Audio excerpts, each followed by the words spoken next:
એક માણસ આ સભામાં એવું બેઠ્યું હ, કોઈને બંધ બેસતું આવતું હોય કોઈ પહેરી ના લેતા, હું કની વાત કરું એમ હું ઓગળી કરીને માણસ બતાય. કારણ કે શાક માર્કેટનો ધંધો મારો છે, હર મેરડીનો નહીં.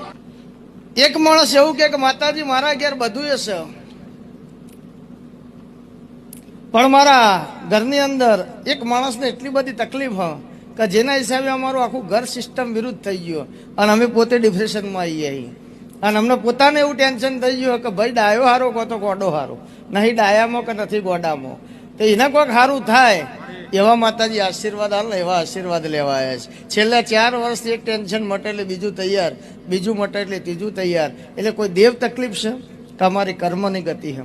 આટલો જવાબ આલ્યો અને તું એમ કે અમે તારા ઘેર આબા તૈયારી, તો ઘેર લેવા માટે જ આવ્યો છું અને હોય આશીર્વાદ મળે તો એવા રાજસ્થાનના 3 જણા વાતો કરતા